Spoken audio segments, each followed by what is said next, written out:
Olá, meu amigo, olá, minha amiga. Está no ar o Que Faz Entrevista. No programa de hoje, nós vamos tratar de um assunto muito importante. Claro que esse assunto ele chama muita atenção porque é um grande desafio para a medicina, para a ciência, é um grande problema em muitas famílias que vivenciam essa situação, milhares de pessoas em todo o Brasil, milhões de pessoas em todo o mundo sofrendo do câncer. E hoje nós vamos falar sobre o avanço da medicina e da ciência em relação ao tratamento do câncer e também, claro, diagnóstico e prevenção dessa doença que ainda é um desafio, mas muito a se comemorar em relação a avanços. E para tratar desse assunto, nós estamos recebendo o médico oncologista da NELA, Núcleo Especializado em Oncologia, aqui de Governador Valadares, Dr. André Vasconcelos. Dr. André, muito obrigado por aceitar o nosso convite. Eu que agradeço pelo convite, Márcio. Mais uma vez estamos aí com você. Pois é, estamos falando aqui em câncer, que é uma doença que assusta muito, né?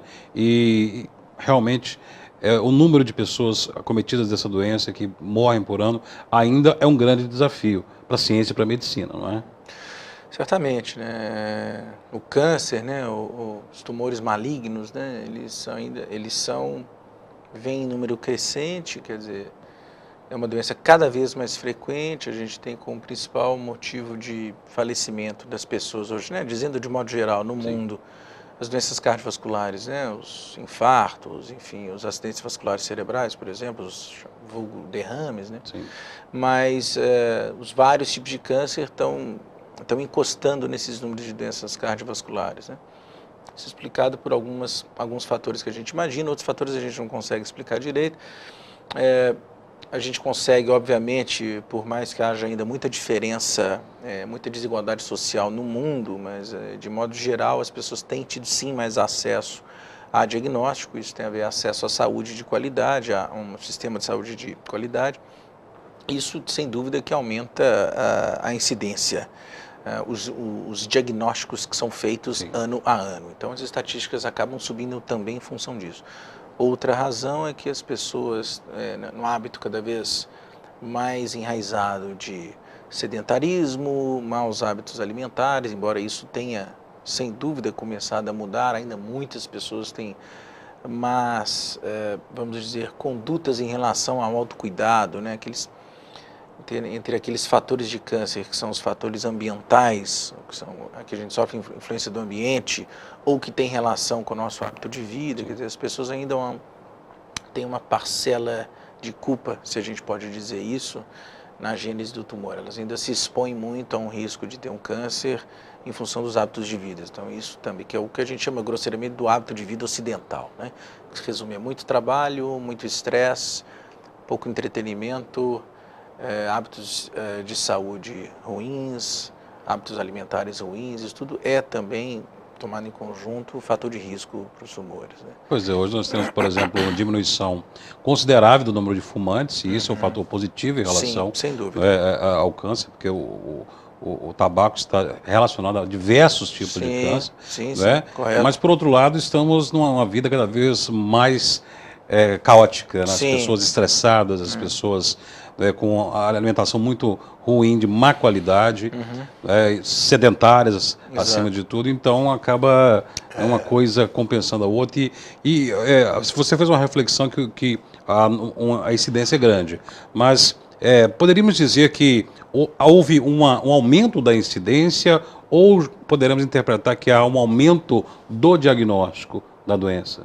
Como a gente pode interpretar? A gente não tem muita conclusão a respeito disso, sabe? É mais ou menos isso que eu mencionei. Assim, a gente tem acesso ao diagnóstico, isso aumenta a gente tem acesso, as pessoas têm acesso a mais exames que dão os diagnósticos.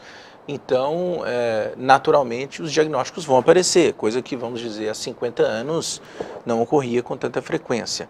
Para citar um exemplo bastante claro, os pacientes mais idosos que vão ao consultório, a imensa maioria, eu me arrisco a dizer, a imensa maioria dos pacientes, por exemplo, que tem acima de 75 anos, vamos só para a gente citar, 75, 80 anos, se eu pergunto o motivo de falecimento do pai e da mãe, ele não vai saber dizer. Ou ele não vai saber dizer se o pai e a mãe sofriam de alguma doença. Quer dizer, a gente está falando, obviamente, de pessoas com nível de escolaridade, às vezes, menor, que tem menos acesso à informação, mas mesmo as pessoas de nível de escolaridade maior, ainda assim, no passado, esse assunto era muito posto de lado, as coisas não eram muito claras, né? Então, nitidamente, a nossa impressão da comunidade científica, deveria ocorrer uma subnotificação ou ficava exposto um número muito inferior ao que, na verdade, corresponderia à realidade. Verdade. Né? E há, sim, a influência dos hábitos, enfim, do modo de vida ocidental. Isso tudo é muito difícil de você aferir, né? Quer dizer, se uma vida estressante, do ponto de vista psíquico, né, emocional, pode ocasionar, de fato, um câncer, isso ainda está para ser provado, mas o que vem atrás disso é que se você tem uma vida estressante, provavelmente você não se alimenta bem, provavelmente você vai ter uma tendência à obesidade, quer dizer, isso traz a reboque várias características da própria pessoa, que essas talvez sejam relacionadas à gênese do câncer. A gente sabe que, como causa global de câncer, 30% dos fatores de riscos para o desenvolvimento do câncer tem relação com o hábito de vida ou o ambiente. No ambiente eu quero dizer, por exemplo, uma pessoa que não toma cuidado, se expõe demasiado ao sol, sem proteção de filtro solar, por exemplo, que deveríamos usar todos, a todo instante. A recomendação formal é essa. Uma pessoa que tem, por exemplo, não tem esse tipo de cuidado e trabalha extremamente exposta ao sol, quer dizer, ela está exposta ao ambiente, e esse ambiente, a radiação solar, expõe ela a um fator de risco aumentado para o desenvolvimento de câncer de pele, por exemplo. Que, se não me engano, é o número 1 em incidência. Exatamente. Né? Algo em torno... Geral, exatamente. Exatamente. O câncer de pele chamado não melanocítico, que é o câncer de pele mais comum, é o câncer que, em média, eu acredito que a incidência do Brasil estimada para 2016, se não me engano, girasse em torno de 85 mil, 90 mil casos, quer dizer, só no Brasil. Muita gente. Então, é muita gente. É um tumor que, na verdade, quando diagnosticado precocemente, os índices de cura são altíssimos, né? Então, o impacto para o sistema de saúde, para a vida das pessoas do ponto de vista mais coletivo, é relativamente menor contra outros tumores que são menos frequentes, embora sejam ainda bastante frequentes, e que tragam uma morbidade maior. Mas é, por exemplo, só para citar um exemplo, de como que o ambiente influencia. O hábito tabágico, como você mencionou há pouco, o cigarro está implicado em inúmeros processos que vão culminar com o surgimento de câncer, né? A gente tem sabidamente muito relacionado ao tabaco, o câncer de cólon, câncer de rim, câncer de bexiga, por exemplo, estreitamente ligado com o tabaco, né? Com o hábito tabágico, né? Com o tabagismo. Câncer de pulmão também. Câncer de pulmão também tem uma relação muito próxima. Então desculpe, eu disse câncer de cólon, não é o fato. Câncer de pulmão em lugar, exato, é o câncer de pulmão. Enfim, a pessoa que tem um hábito de vida que contribui para o surgimento do câncer, né? Embora seja só 30% das vezes, quer dizer, 70% das causas de câncer independe do hábito de vida da pessoa, a pessoa vai ter o câncer, não importa o hábito de vida que ela tenha, 30% é o número que a gente influencia, né? Não tem dúvida. Pois é, já é um número alto, né? Ou seja, exato, são surgimentos evitáveis. Exatamente. Né? Daqui a pouco, depois do intervalo, nós vamos continuar conversando com o oncologista André Vasconcelos, falando sobre a questão do câncer, principalmente, ainda não vou falar no programa de hoje, sobre os avanços. Como já falado aqui, há 20, 30, 40 anos, pessoas morriam de câncer sem tratamento algum, sem passar por um tratamento. Iam, desde estágios iniciais até estágios finais, avançadíssimos da doença, até levar à morte, sem passar por um atendimento médico. Né? De alguns anos para cá isso mudou. Né? E há, inclusive no Sistema Único de Saúde, a possibilidade de diagnóstico, tratamento e cura do câncer. Daqui a pouco, depois do intervalo, nós voltaremos com o Quer Fazer Entrevista. De volta com o Quer Fazer Entrevista, e hoje um assunto interessante. Estamos falando de câncer. Realmente é uma doença que assusta, né? Só a palavra câncer já deve ter assustado você, a sua família, as pessoas, porque você conhece alguém da sua família, ou de repente você que está nos assistindo foi diagnosticado com essa doença. É uma doença ainda que é um desafio muito grande para a medicina, que ceifa muitas vidas, mas como já foi dito aqui, cerca de 30% das doenças, dos cânceres, eles são provocados por fatores que nós mesmos que desencadeamos, hábitos de vida, fatores ambientais, por exemplo, Valadares, há um sol para cada um, né? O clima é desértico, então o hábito de usar protetor solar quase pouquíssimas pessoas têm, né? Então nós temos o controle sobre essa questão, mas, né, há situações em que o próprio oncologista André Vasconcelos nos diz que, independente de qualquer coisa, a pessoa vai desenvolver o câncer. O câncer, podemos dizer que ele não... Ele há grupos de risco, logicamente, determinado tipo de câncer, mas independe da medicina ou não há exames que a criança, por exemplo, pode fazer que vai dizer, não, essa criança, essa pessoa, ela vai desenvolver câncer daqui a X ano. Ou eu posso fazer um exame hoje, daqui a um ano posso surgir com um tumor maligno. Uhum. É assim, ele é bem democrático nessas circunstâncias? Ele, em vários aspectos, é uma doença, de fato, bastante democrática. A gente sabe, no entanto, que há aqueles cânceres que são mais comumente encontrados em pessoas que têm, por exemplo, menor nível de escolaridade, menor condições higiênicas, acesso à saúde. Então, do ponto de vista de estratificação social, há alguma predileção por determinados tumores em detrimento de outros. Mas, como via de regra, o tumor sim, os cânceres, os tumores malignos, são de fato doenças democráticas, quer dizer, a maioria das pessoas está exposta a esse risco, por mais que tome medidas que visam a proteção, como a gente mencionou, os fatores de hábitos pessoais, como a prática de exercício físico tem que ser estimulada, não fumar, fazer um uso com moderação de bebida alcoólica, com bastante moderação, na verdade. Enfim, todos esses fatores influenciam o câncer. Em 70% das vezes, os fatores de riscos relacionados à doença não têm relação com o nosso hábito de vida ou com o ambiente necessariamente externo a nós. O que eu quero dizer com isso é que, na maioria das vezes, isso é uma doença genética, é sempre uma doença genética. O câncer é sempre uma doença do DNA, que é uma molécula que é encerrada dentro de nossas células, no núcleo de cada célula, e que guarda as características básicas de cada um, do ponto de vista individual e como espécie.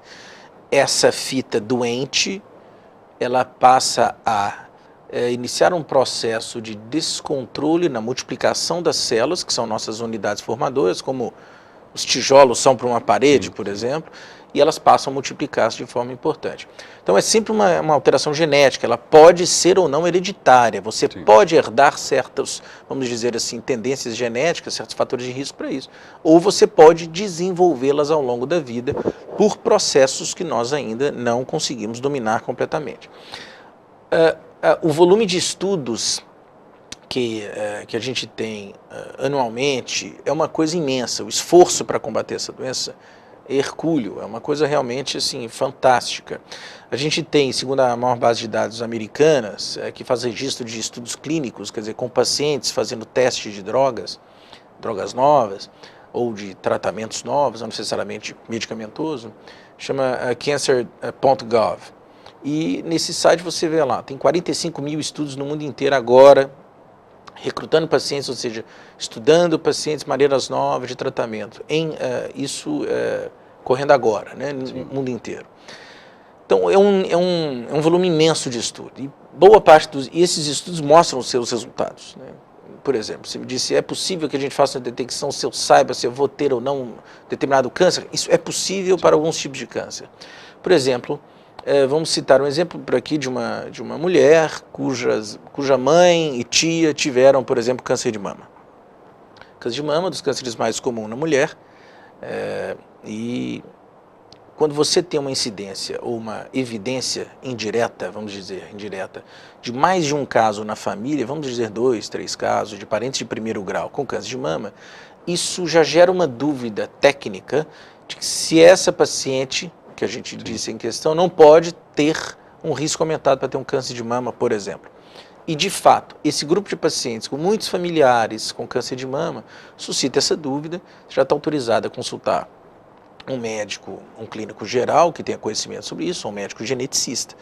E ele pode estabelecer, ele vai te pedir uma dosagem, você vai colher isso no sangue, e você consegue detectar com um grau bastante bom de acurácia se há ou não a presença de mutações genéticas em grupos de genes específicos, no caso em questão BRCA1, BRCA2. Havendo essa mutação, nós estamos falando de uma paciente que não tem câncer, não tem sinal de câncer, não tem sintoma de câncer, com uma mamografia normal há um ano, vamos dizer assim, ou há 6 meses. Você pode detectar então alteração nessa mulher, no material genético dela, e você pode já discutir a realização de cirurgia radical da mama bilateral para evitar que ela tenha. Quer dizer, Isso antes que a doença desenvolva. Nós não estamos citando aqui isso como praxe, isso não deve ser feito para todas as mulheres, definitivamente não é o caso. Para a grande maioria das mulheres a gente não consegue estabelecer esse tipo de risco.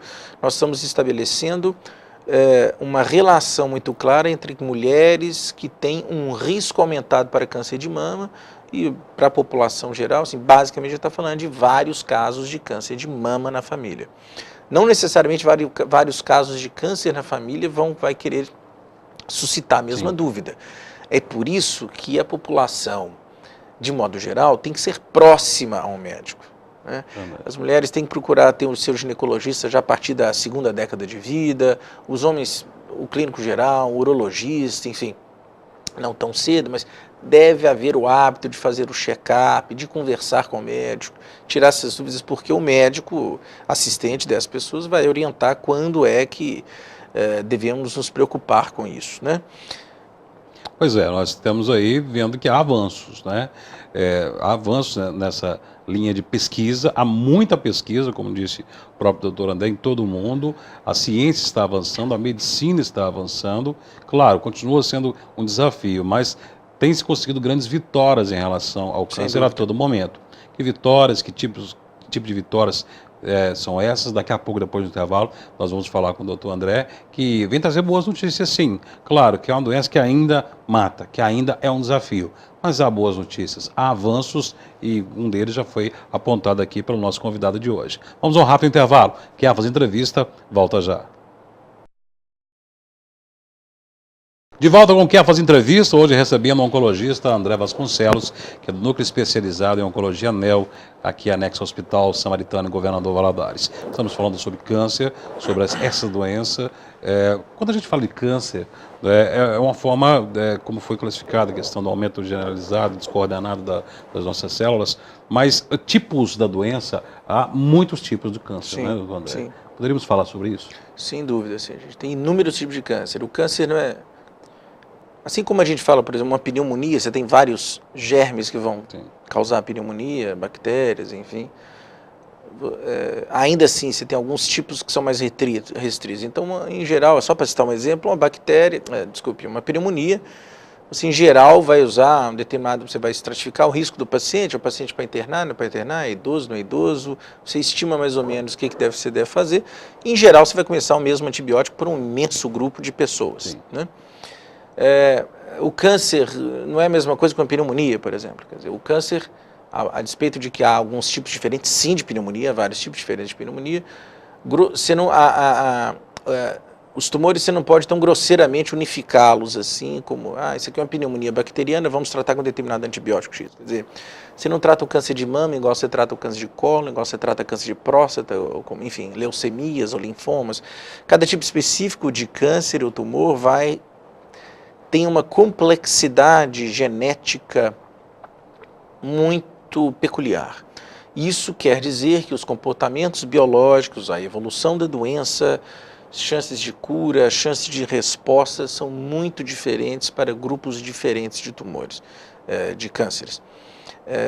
Grosso modo, como a gente mencionou, os estudos têm demonstrado benefícios em praticamente todas as áreas. Alguns desses tumores, alguns desses cânceres, pesquisas em relação a cânceres específicos têm mostrado resultados que são realmente fantásticos. Para a gente mencionar de novo a questão genética, hoje em dia você consegue, isso é feito na prática, aqui já no Brasil, conseguimos fazer até uma certa extensão, mesmo aqui em Valadares a gente oferece isso não é necessariamente algo tão complicado, embora tenha muita tecnologia envolvida. Você pode, por exemplo, paciente com câncer de pulmão, você pode dar um diagnóstico de câncer de pulmão, o tipo celular específico, você começa a quimioterapia clássica, como a gente chama, e você faz, por exemplo, uma dosagem, vamos chamar de dosagem, para você saber se tem, por exemplo, mutações genéticas, por exemplo, uma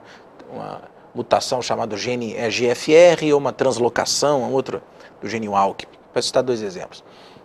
Esses 2 testes que você faz, eles determinam se há uma determinada mutação específica no DNA desse paciente que está enfermo. Se há essa mutação, isso quer dizer que ele responderá a uma determinada droga.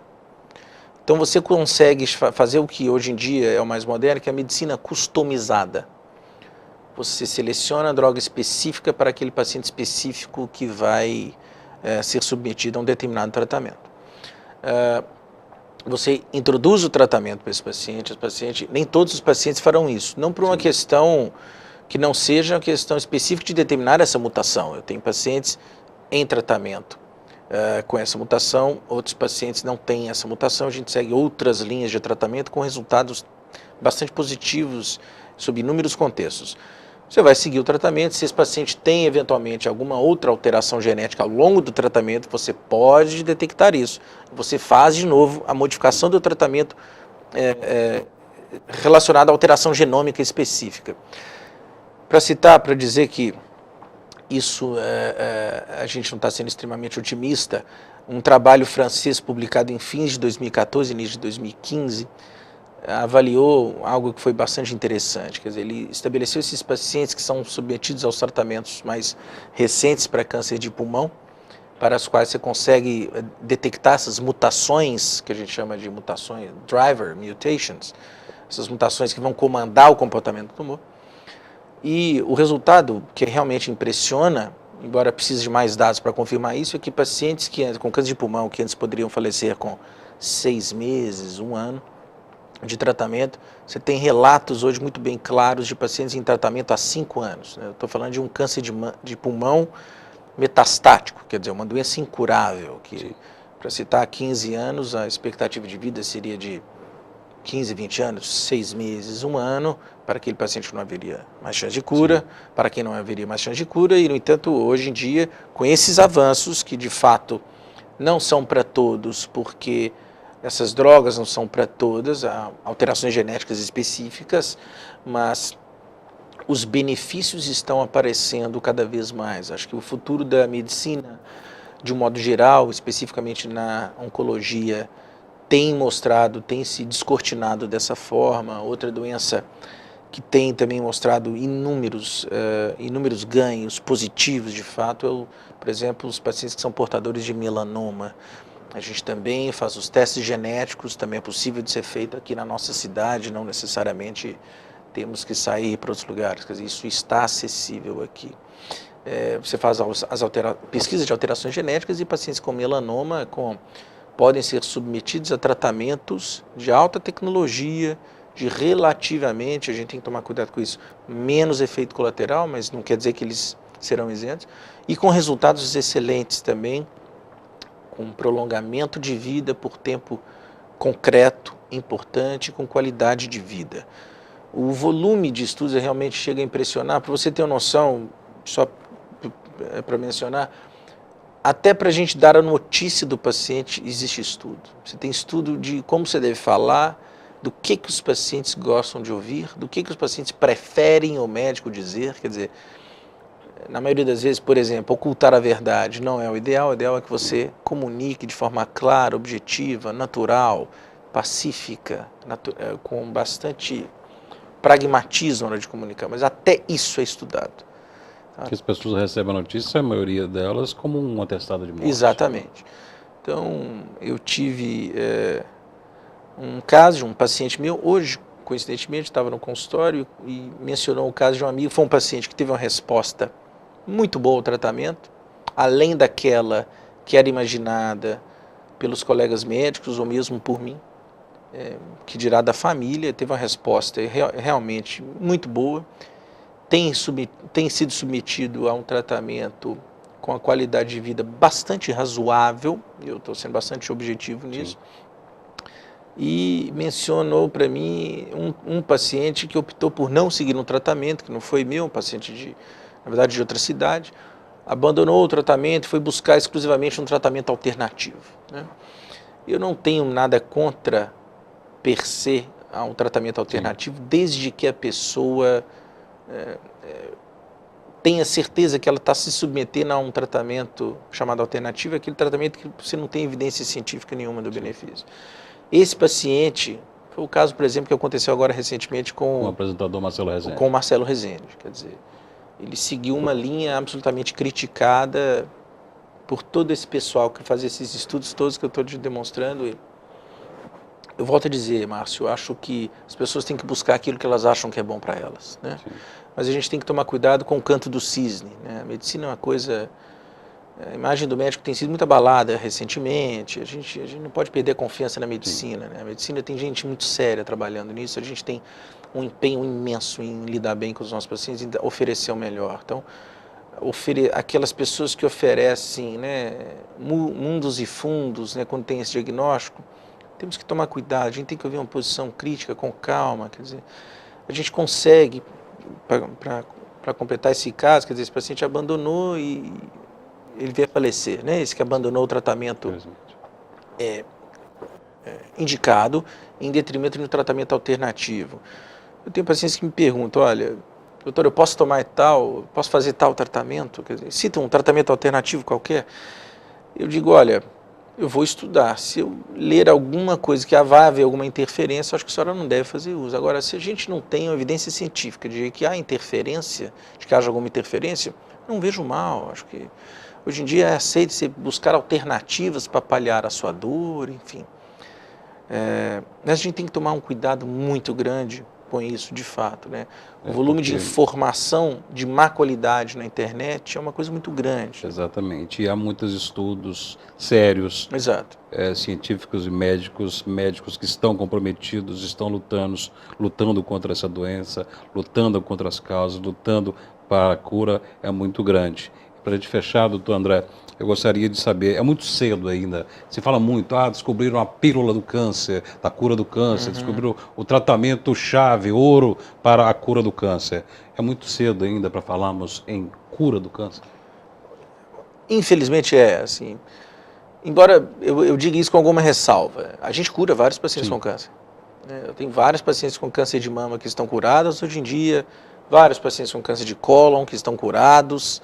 Isso é uma coisa rotineira no consultório, eu não estou falando de algo, né, de uma anedota, de uma exceção. Eu lembro aqui de um caso que eu consegui curar há uns 2 anos, quer dizer, não estou falando disso. A todos os dias eu atendo no meu consultório pacientes que já estão em acompanhamento há 5, 10, 7 anos, por exemplo, livres da doença. Então, a gente consegue sim a cura. Mas essa cura que você se refere é a cura que a gente gostaria, que é a cura, eu estou diagnosticado com câncer. Bom, toma esse comprimido, e pronto, não tem que operar, não tem que fazer quimioterapia, nada disso. Bom, essa cura a gente não tem, né?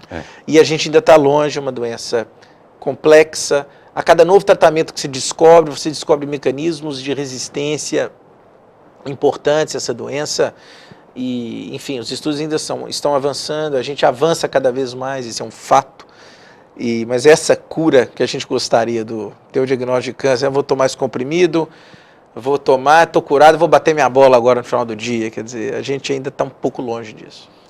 Mas mantendo a esperança, né, que um dia cheguemos dúvida a essa situação. Sem dúvida. E certamente, né, os médicos, os cientistas estão se esforçando para descobrir, né, essa tão sonhada cura para o câncer, ou uma qualidade melhor, ou diminuir os efeitos colaterais dos tratamentos, que são muito grandes, eles realmente devastam a pessoa, né, mas há relatos de cura, como já disse o doutor André, há muitos avanços e eles devem ser comemorados, e sempre procurar orientação médica, porque ele está ali com muito estudo por trás dele, com muita informação que chega a todo momento, e ele está junto com você lutando pela sua vida.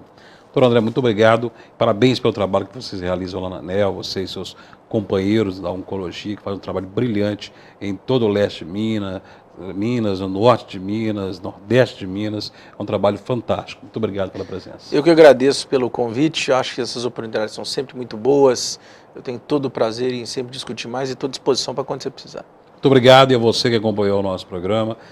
Continue discutindo o tema aí com os seus amigos, na sua casa, com a sua família, principalmente se tem no círculo familiar alguém com essa doença, ou se você está com ela, saiba, a medicina tem avançado, procure ter fé, procure acreditar, seguir o tratamento, que os resultados positivos vêm, se Deus quiser. Muito obrigado pela sua audiência, pela sua compreensão, pelo seu entendimento da necessidade de discutir essa doença, porque muitas vezes as pessoas ficam chocadas ao falar de câncer, mas é preciso discutir cada vez mais. Até o próximo encontro, até o próximo Kefas Entrevista.